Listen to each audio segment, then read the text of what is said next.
Décision Plus est au service des investisseurs boursiers depuis 1987, au tout début de l'autonomie boursière. Notre logiciel de graphique Market Vision Plus et notre logiciel de code dynamique Trader Plus en ont fait sa renommée. Nous sommes encore ici parce que nous évoluons sans cesse et que nous servons bien nos clients. Découvrez nos produits et services spécialement conçus pour l'investisseur actif et autonome dans la boutique Décision Plus. Le logiciel de graphique Market Vision Plus est en français. C'est le logiciel le plus utilisé par les investisseurs de chez nous. C'est lui que vous voyez dans le feu de l'action. Trouvez, classez et analysez plus facilement avec cet outil sans pareil pour suivre la bourse et prendre les meilleures décisions. Gardez vos titres à l'œil avec Market Vision Plus. Consultez la boutique Décision Plus pour en faire l'essai pendant 10 jours sans aucun frais, c'est garanti. Laissez-nous vous guider pour analyser la bourse et prendre vos décisions. Les analystes de Guru.tv feront tout le travail pour vous. De minute en minute, nous classons les titres selon leur situation technique. Nous révélons les signaux d'achat et de vente. Nous publions des recherches poussées et nous prodiguons des conseils en temps réel. Ça commence avant l'ouverture et ça se poursuit jusqu'à la fermeture des bourses. Profitez de chaque cycle boursier avec Guru.tv. Trader Plus, l'instrument du day trader. 50 cotes qui clignotent en même temps. Autant de listes que vous voulez. Graphiques à la seconde. De 3 à 30 graphiques. Des alarmes à volonté. Des listes de cotes préparées. Des modèles graphiques préparés. Prêts à faire feu. Achetez, vendez avec Trader Plus.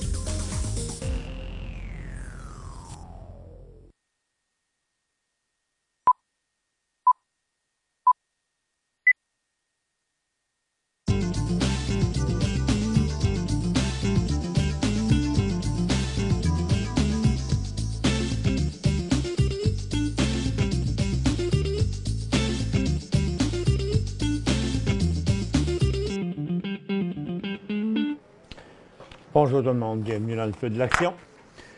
On est jeudi le 22 décembre 2016, l'avant-veille. Demain, la dernière journée avant Noël. Les marchés ne font pas grand-chose. Oh, puis Nasdaq chute encore, là, présentement. En fait, les marchés américains sont en correction. Et le TSX est en train de revenir aussi. Il y a du mouvement dans une couple de secteurs, mais ce sont quand même de très petits mouvements. Là, présentement, c'est le secteur minier qui est en train de se corriger. Là, donc, complètement fini le petit rebond. On est en direction du support précédent, donc encore à éviter là, du côté des mines. On a le dollar américain, c'est pas lui qui bouge, il n'y a rien qui se passe. Il est flat, complètement flat, au même prix qu'il était hier. Le Nikkei a arrêté de monter. Le Hang Seng a rechuté sous son support. Donc, le Hang Seng qui repart en cycle baissier, là. Et la bourse de Londres est en hausse, mais fait du surplace de toute façon. Nasdaq, comme vous voyez, c'est la correction évidente. Donc, c'est pas pour ce coup-ci, là, le nouveau haut en bull market, là. Le Nasdaq se corrige, le Dow Jones se corrige de manière évidente.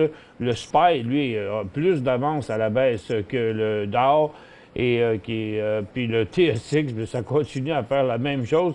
Tous les jours, ça monte pour redescendre, mais ça monte de reculons. Comme je vous dis, on fait un nouveau haut, mais on finit toujours sur le bas de la journée. Après le gap qu'on fait à l'ouverture, il y en a un tous les matins depuis une semaine. Et puis, dans les résultats financiers, Conagra Food qui est en hausse, les profits de 45 à 49 cents, mais ils ont 32 de baisse des ventes. Micron Technologies est en hausse aussi de 29 à 32 cents. Rite Aid, 5 cents à 2 cents. Mais le titre se corrige pas beaucoup. Donc, il n'y a rien qui se passe de ce côté-là. Orina, ils font un placement, une souscription d'11 millions d'actions à 2,25 $.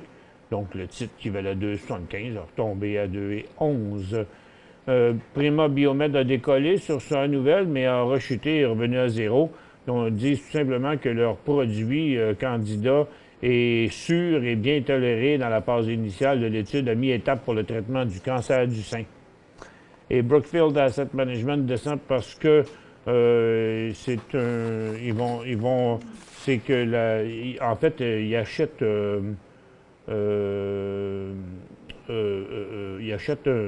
un projet de gazoduc au Pérou. Et OpenText est en baisse aussi. Eux autres, ça n'a pas de raison. Il n'y a pas de rapport avec la nouvelle. C'est qu'ils ont annoncé un fractionnement 2 pour 1 le 24 janvier. L'inflation, avant, il était à 0,2, maintenant, il est à moins 0,2. Et les ventes au détail étaient à 0,6, ils sont à 0,2. C'est tout ce qu'on avait dans les nouvelles, là. Donc, du côté du pétrole, petite formation. Une journée, ça descend, l'autre journée, ça monte, on rebondit, ça reste une formation totalement neutre. Le gaz, après avoir rejoint sa résistance, repart en correction, donc il n'y a pas de changement vraiment de ce côté-là. Et les titres d'énergie sont toujours de glace. C'est la 5e journée avec si peu de volatilité. On n'a pas vu ça nulle part durant l'année, mais c'est maintenant que ça se passe. Du côté des orifères, là aussi, la volatilité diminue toujours. Il y a à peu près 0 mouvement. Regardez, quand je vous mets ça dans un graphique 15 minutes, là, ça va prendre tout son sens. Vous voyez, il n'y a même plus de volatilité dans le secteur orifère. Par contre, les titres se sont permis une petite hausse aujourd'hui, mais qui n'a pas vraiment d'incidence. Il n'y a pas de signal là-dedans. Les minières, comme je vous disais, sont reparties en baisse. La majorité des minières baissent. First Quantum s'en va sur son support. Puis vous savez que si on traversait le support à très court terme ici, là, on inverserait même la tendance haussière des derniers mois. Et Tech se dirige vers ce support-là aussi. Hot Bay, c'est exactement la même chose. C'est passé 7,5, c'est un signal baissier. Copper Mountain fait la même chose. Sherritt. Donc ça, c'est à l'ensemble du secteur que l'on voit le mouvement de correction des mines. Donc, à éviter du côté des mines. L'argent, c'est pareil comme l'or, à peu près le même grosseur de mouvement. Consommation discrétionnaire, ça va nulle part. C'est toujours sur le bord de l'inversement de la tendance haussière. Le télécom, petit rebond, mais ça n'a pas de signal. Les services financiers, c'est une petite correction. Il n'y a juste pas de mouvement. Le secteur industriel non plus. Real estate, c'est flat. Les services de collectivité, c'est flat. La santé rebondit. En intra-séance, on a l'impression qu'il y a quelque chose, parce que c'est dû à un titre, c'est Nobilis qui continue de rebondir. Donc, qui est revenu, il a fait l'aller-retour ici, là, il est revenu dans sa formation neutre, mais trop peu ou trop tôt. Pas encore vraiment d'inversement de la tendance baissière. La consommation de base continue vers son support, puis la technologie aussi. Ça fait que, si vous avez vu quelque chose qui a l'air qui ressemble à un cycle haussier, vous avez des meilleurs yeux que moi parce qu'il n'y en a pas. Tout simplement, il n'y en a pas. Du côté des petits titres de cannabis, ça chutait, ça glissait un peu ce matin, c'était un petit peu inquiétant. Mais là, pour l'instant, ils ont rebondi un peu, ça tient le coup, mais on est vraiment sur le bord de l'inversement. Si ça accélérait à la baisse en bas du bas d'aujourd'hui et du bas d'avant-hier, sur les titres de cannabis, on aurait un signal de vente de ce côté-là. Il ne restait plus de questions, hein, Maxime? Je vais regarder ça Si tu me le diras, il me semble qu'on avait des questions récentes, sinon on va ouvrir la barre de questions. Et puis du côté de nos titres intra-séance, c'est pareil, c'est pas évident. Hein? Il y a eu quelques mouvements dans le maritime, il y a eu une Navios maritime aussi qui a bougé ce matin, mais c'est à peu près tout. Il n'y a pas beaucoup de mouvements.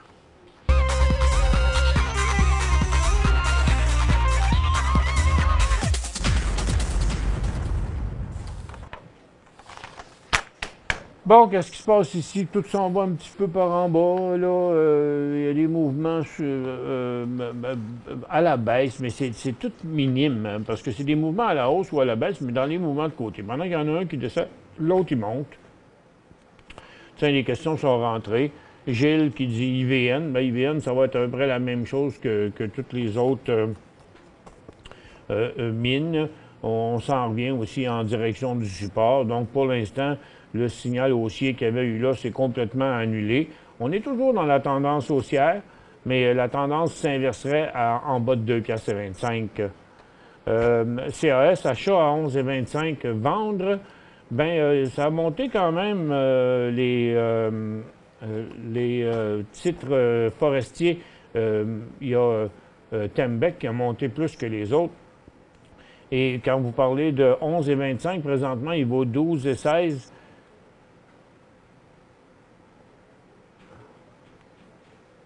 Vous les avez à 11,25 $. Moi, je suis juste à vous, ouais. Je pense que oui. Attendez un peu, là. On va aller voir le côté des matériaux. Je vais m'en aller dans les... où est-ce que j'essaie de trouver, pourquoi dans l'indice... Ah, tu sais, ils sont ici. Interfort, tiens. Interfort. Canfor, lui, est à une résistance, il se descend. Interfort est à une résistance, il descend.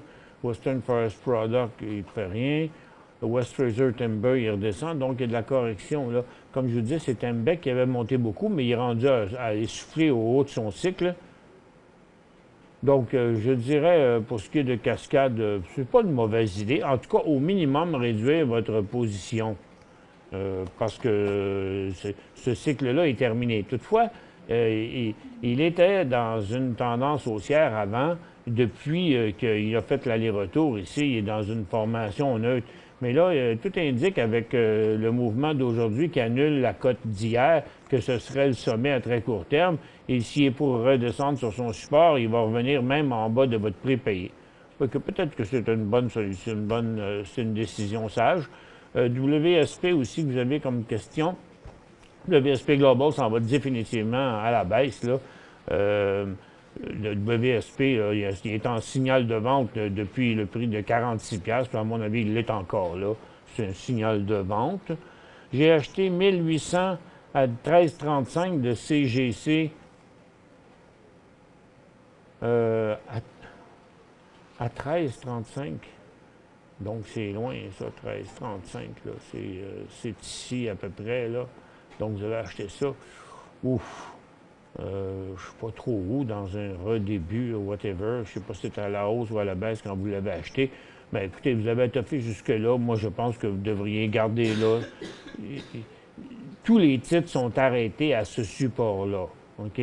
Donc, regardez, là, il y a Organigramme qui a le même support à 2,5 $. Il y a Afria qui a ce support-là à 4,5 $, qui est le double support, comme les autres. Canopy qui est là aussi. Donc, je me dis, tant qu'à l'avoir toffé de 13 $ à 9 $, je vais vous setter le prix, là, regarde, ce serait comme 8,50. OK? Le point de sortie. Mais il s'est bien stabilisé au-dessus de 8,80 là, pour l'instant. Je dirais 8,50, ce serait le prix de sortie. Qui peut transiger intra-séance, c'est comment? Bien compliqué. C'est bien plus réservé aux institutions que d'autres choses. PLI à 3000, 1,65. PLI, il s'est rebondi aujourd'hui.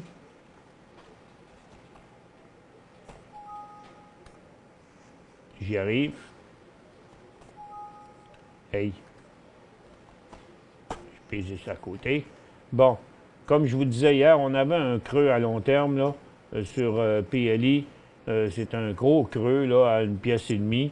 Je croyais bien qu'il allait rebondir là-dessus et c'est ce que le titre fait.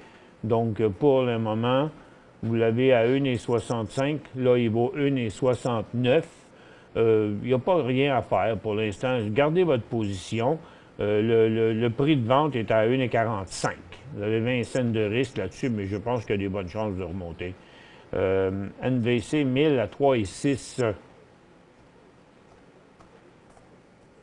Néovasque à 3,6. Garde au vent.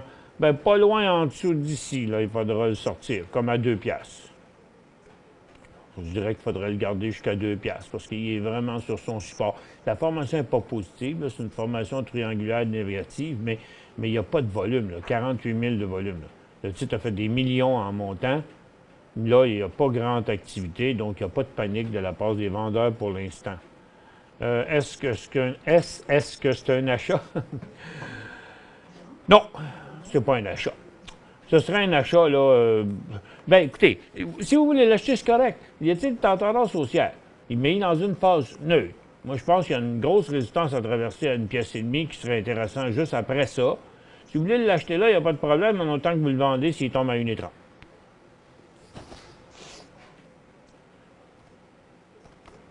Puis, ça, je l'avais fait. YD. On s'en va à la pause. On revient après. Pour joindre Michel Carignan et son équipe par courriel, écrivez à michelcarignan@decisionplus.com. 5 bonnes raisons de gérer vos investissements avec Banque Nationale Courtage Direct. Des frais de commission fixes à 9,95 en tout temps pour tous les clients et à partir de seulement 6,95 si vous êtes un investisseur actif. Aucun frais d'administration annuel si vous détenez plus de 20 000 $ dans vos comptes. La possibilité d'ouvrir des comptes enregistrés en devise américaine. Des outils performants afin de faciliter vos prises de décision. Un service à la clientèle primé et un niveau de satisfaction parmi les plus élevés de l'industrie. Pour en savoir plus, visitez le bncd.ca ou appelez-nous dès maintenant. Décision Plus est au service des investisseurs boursiers depuis 1987, au tout début de l'autonomie boursière. Notre logiciel de graphique Market Vision Plus et notre logiciel de code dynamique Trader Plus en ont fait sa renommée. Nous sommes encore ici parce que nous évoluons sans cesse et que nous servons bien nos clients. Découvrez nos produits et services spécialement conçus pour l'investisseur actif et autonome dans la boutique Décision Plus.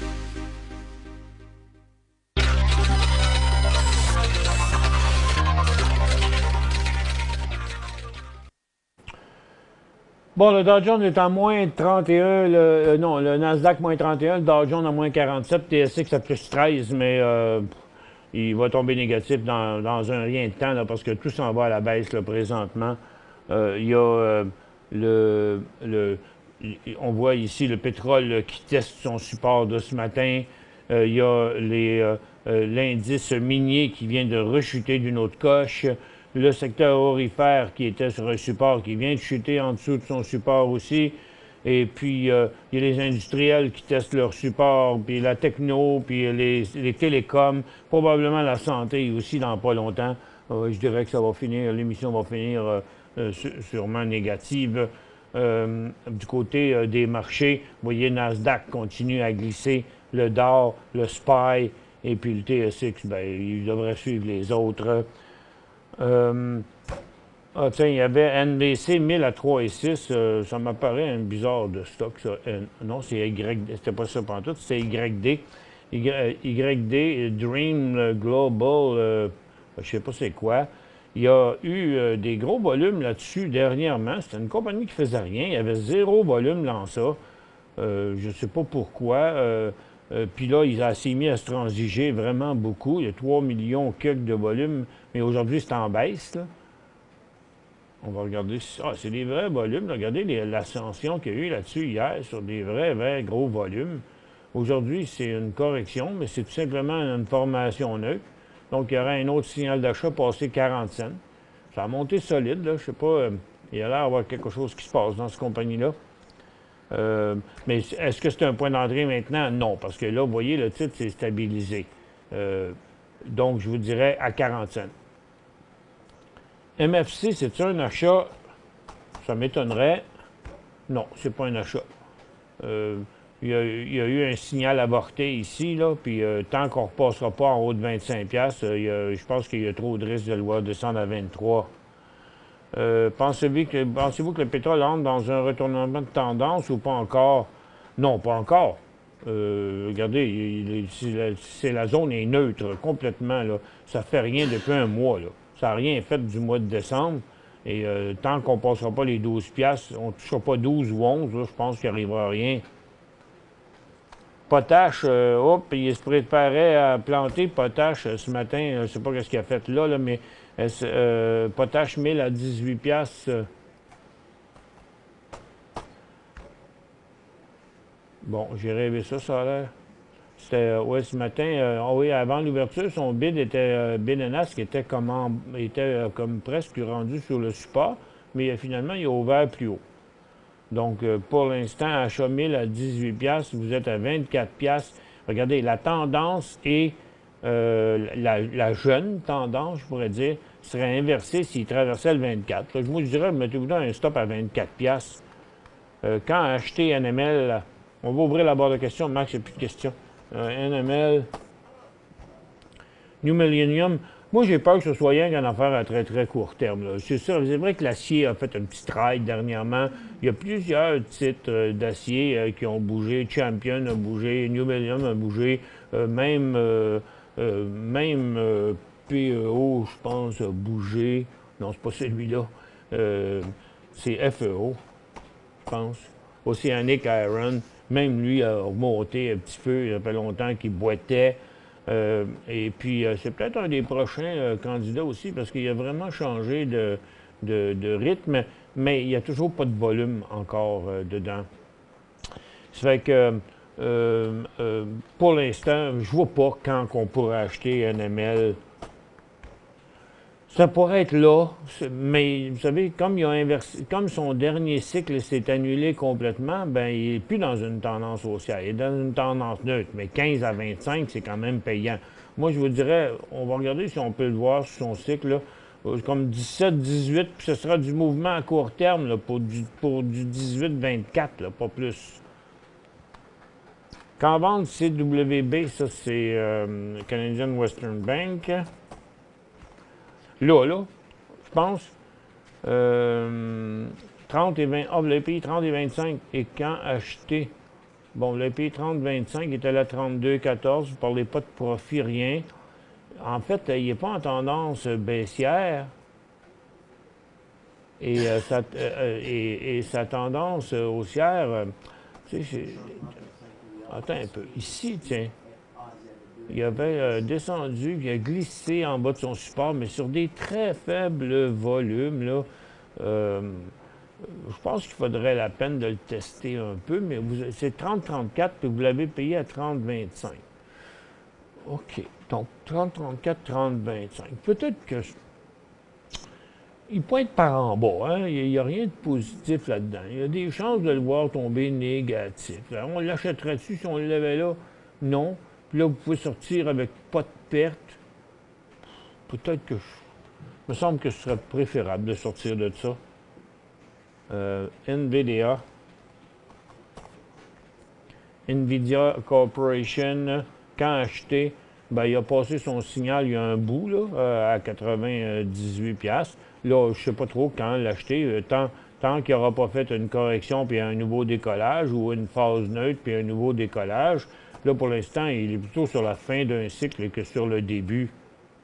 Il y a vraiment un angle, wow, assez prononcé, mais c'est pas mal.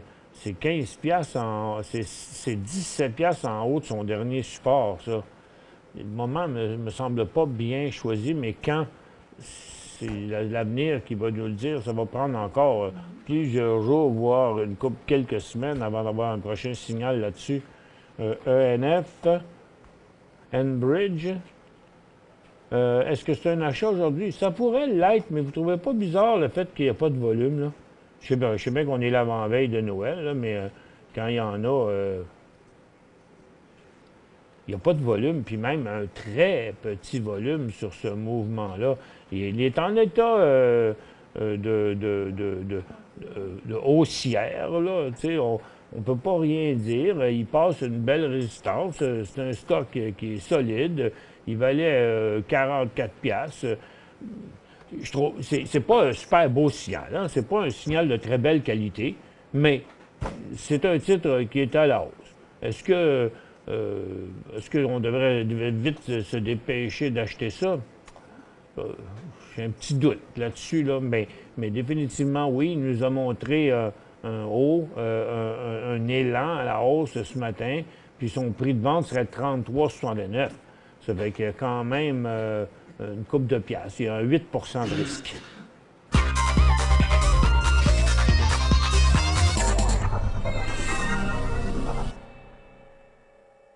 Cinq bonnes raisons de gérer vos investissements avec Banque Nationale Courtage Direct. Des frais de commission fixes à 9,95 en tout temps pour tous les clients et à partir de seulement 6,95 si vous êtes un investisseur actif. Aucun frais d'administration annuel si vous détenez plus de 20 000 $ dans vos comptes. la possibilité d'ouvrir des comptes enregistrés en devise américaine, des outils performants afin de faciliter vos prises de décision, un service à la clientèle primé et un niveau de satisfaction parmi les plus élevés de l'industrie. Pour en savoir plus, visitez le bncd.ca ou appelez-nous dès maintenant.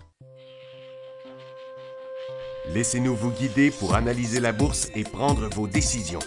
Les analystes de Guru.tv feront tout le travail pour vous. De minute en minute, nous classons les titres selon leur situation technique. Nous révélons les signaux d'achat et de vente. Nous publions des recherches poussées et nous prodiguons des conseils en temps réel. Ça commence avant l'ouverture et ça se poursuit jusqu'à la fermeture des bourses. Profitez de chaque cycle boursier avec Guru.tv.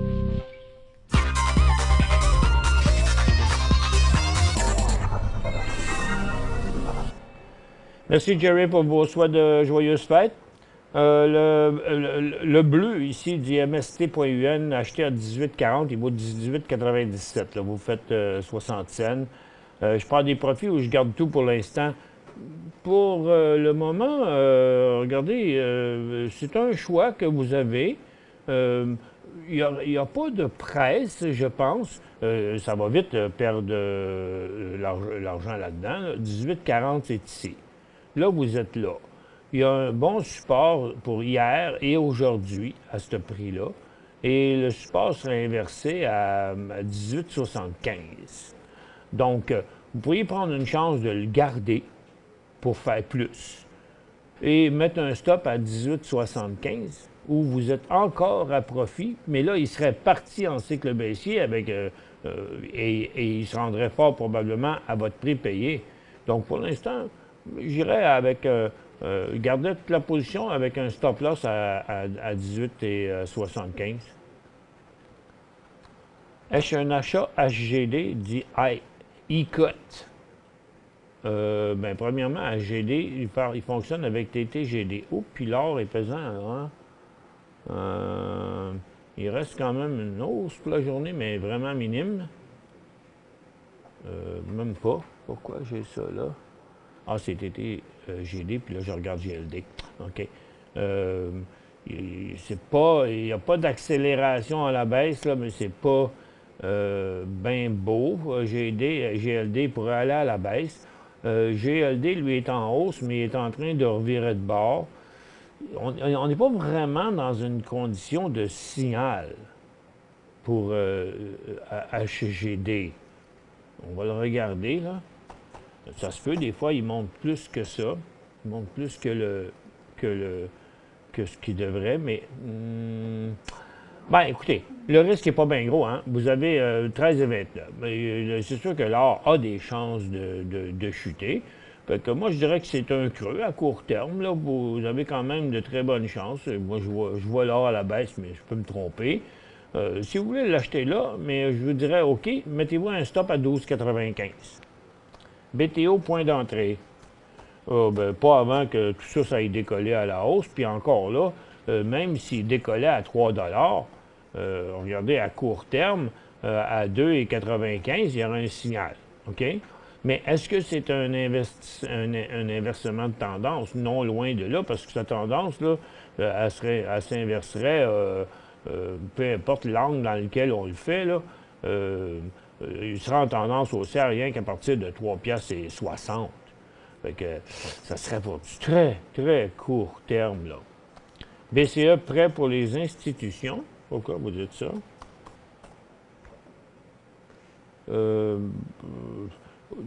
Regarde, les sommets restent quand même négatifs sur ça, BCE. Et puis, les titres de télécom, les télécoms font ça. BCE fait ça. TELUS fait la même chose. On voit bien qu'ils sont dans une phase totalement neutre, là. Donc, Rogers, BCE puis TELUS font la même chose. Il n'y a pas de signal dans le moment. Il n'y a pas de direction non plus. Moi, je dirais que je préférerais attendre avant de faire quoi que ce soit ici. CIA, ça, à 23 cents. CIA. Bon, à 40 cents, il y aura même à 41, il y aura un signal de vente ici. C'est Champion, ça, justement, qui a monté beaucoup dernièrement. il y aurait un prochain signal de vente à 50 cents. Vous l'avez à 23, donc vous faites quand même un bon profit. Moi, je vous dirais, soit vous la réduisez, soit vous mettez un stop à 40 cents. INR.TO.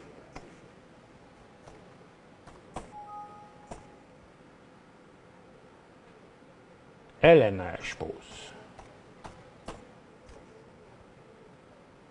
À 75. Vendre. 75 j'ai payé ça 75 ça fait longtemps. Oh oui, ça fait un bout, hein? C'est en 2015 que vous aviez ça. Et puis là, ben, il a inversé sa tendance baissière. Là, présentement, vous savez, vous l'avez eu à 45 là. Là, il a monté son dernier cycle. Il n'a pas perdu plus que la moitié de son cycle.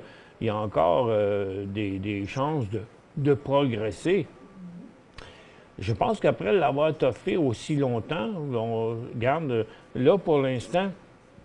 Je vous dirais, si vous voulez le vendre, au moins, attendez qu'il ressaute au moins d'un autre coche. On pourrait penser que c'est un creux ici, là. Donc, je mettrai un stop à 57. On voit votre intention peut-être de sortir, mais là, sortez pas, il est arrêté. Fait qu'attendez le prix de 57. Qu'est-ce qui influence le bid and ask avec de grands écarts? L'information qui circule entre... ça dépend comment on voit votre question. Qu'est-ce qui influence le bid and ask avec de grands écarts? Vous voulez parler d'un gap à l'ouverture ou quand il y a des écarts entre le bid quand il y a un gros écart entre le bid and ask? Quand il y a un gros écart entre les acheteurs et les vendeurs durant la journée, c'est parce que c'est un titre qui n'est pas liquide. Donc, il n'y a pas beaucoup de bid and ask là-dessus. Par contre, quand ça décolle avant l'ouverture, ben, c'est parce que l'information a voyagé quand même si le titre était fermé. Souvent aussi, il a tradé en hors séance, ce qui fait qu'il va ouvrir plus gros à l'ouverture. L'horaire des fêtes, Pierre, je finis avec ça. L'horaire des fêtes, on est fermé lundi, mardi. On est ouvert demain. C'est fermé lundi, mardi. Les bourses américaines sont ouvertes mardi, mais toutes les bourses sont fermées lundi. Nous, on va être de retour mercredi. On est là demain et on est de retour après mercredi. Merci à tous d'avoir été avec nous. On se retrouve demain, dernière journée avant Noël.